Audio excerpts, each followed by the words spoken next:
Whoa. I thought my husband was going to fall off his chair.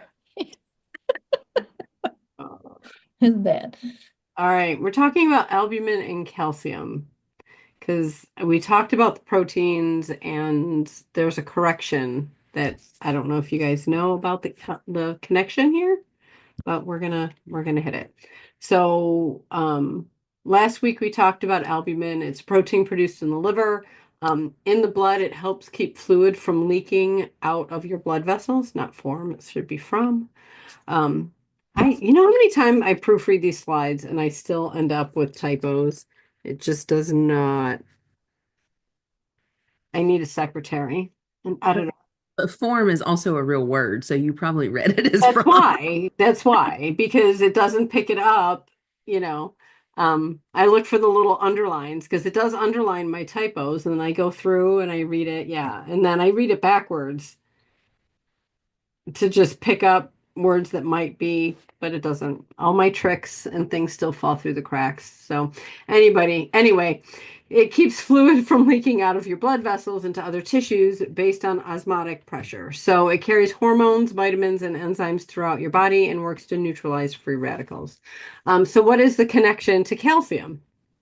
So a percentage of calcium is bound to albumin. So any fluctuation in albumin may show in the calcium number on blood tests. Um, so out of the total amount of body calcium, 1% is in your bodily fluids, and 99% is in bone. Out of the 1% that's in the bodily fluids, 0.1% is extracellular. The rest of it is carried either, and that percentage is in blood plasma and interstitial fluid. So in the blood plasma, there should be about 10 milligrams. Um, and then this is how it's broken down. 8% is bound to globulin, 10% is complex with anions, 32% is bound to albumin, and then 50% is free and ionized. So any fluctuation in this part, the 32%, is where you're going to have the issue with your calcium marker. So when calcium is low and albumin is low, you have to correct for the calcium. And the formula for it is this. There's also, and this is directly from mdcalc.com, and I will share this link. But this is where you can actually just put in the numbers and it'll do it for you. So a corrected calcium is zero point 0.8 times the normal albumin minus the patient's albumin plus the serum calcium level. So if you had a client that had albumin of 3.9 and a calcium of 8.7, you could correct it and the actual calcium level should be closer to 9.42. So what about when albumin is elevated instead of low? So an elevated albumin will also raise a calcium marker. When we see an elevated calcium, you're automatically going to think parathyroid. But albumin, due to low protein or a negative APR, will also pull calcium down, and we might be able to establish what is driving up the calcium. So the example that Jen gave was when you have an albumin of 4.2 and a calcium of 10.2. Um, or if you're looking at, the same values, if you had a dehydrated sample of albumin, the albumin might be raised to 4.8, and then your calcium would be looking a little bit more optimal at 9.8 because of the dehydration.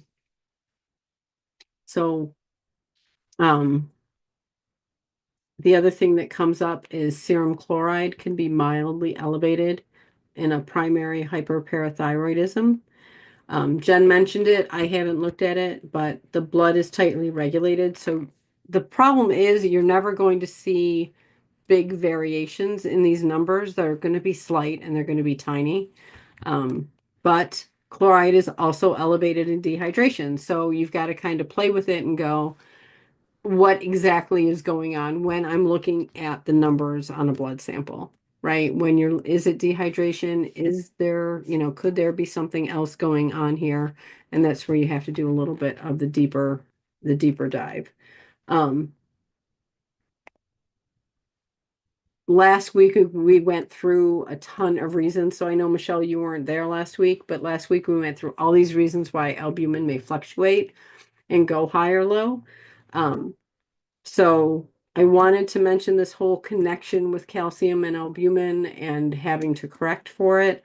I've only run into it a few times where I've needed to actually like, oh gosh, this is really doesn't look optimal and I need to maybe look at a correction. But the other thing that we still go to, just like in an HTMA, right? You have to look at the pattern. And she said a good pattern is like a fingerprint. It is going to have a lot of the numbers match, right? And the less, just when, like we did on the HTMA, and we said, well, here's three yeses, here's two borderlines, and here's a no. It's not a perfect pattern, right? But we have more leaning toward an iodine deficiency than not. So it's the same thing with this. When you start looking at all the reasons why numbers might fluctuate, you're going to want to say, do I have enough here that matches? Do I have enough of a pattern that I can be sure that this is what I'm looking at? Does that make sense? Yes. Okay.